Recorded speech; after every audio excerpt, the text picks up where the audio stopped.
In today's video, I'm going to teach you how to color code drop-down list options in Smartsheet easiest way. Open your Smartsheet and head to the sheet where you want the colors to appear.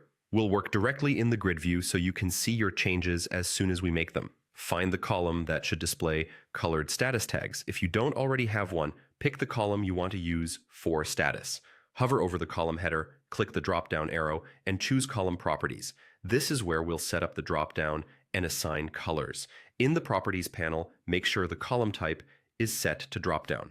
Choose Single Select if each row should have just one status. You'll see a list of choices. This is where we'll add and color the options. Click to add a new choice. Type the label exactly as you want it to appear, and then set its color using the swatch next to it.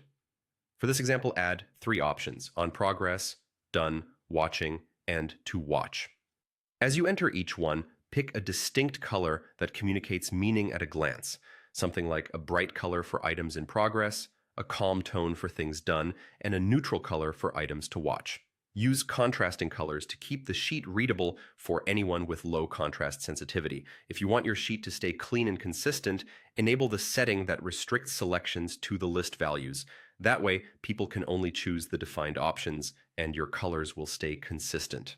You can also drag options up or down to set the order they appear in the drop-down, which is helpful if you want the most common choice at the top.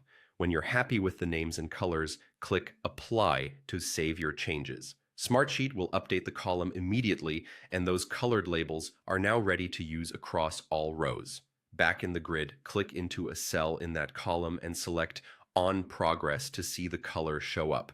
Try another row with Done Watching and a third with To Watch. As you select each option, you'll notice the color fills in right away, making it easy to scan the sheet and understand status without reading every word. A few quick tips before we wrap up. Keep your option names short and consistent to avoid duplicates, choose colors that are distinct from each other, and avoid relying on color alone. Clear labels help everyone. If you ever need to change a color, just return to Column Properties, adjust the swatch, and apply. Every row using that option updates instantly. That's it, the easiest way to color code drop-down list options in Smartsheet.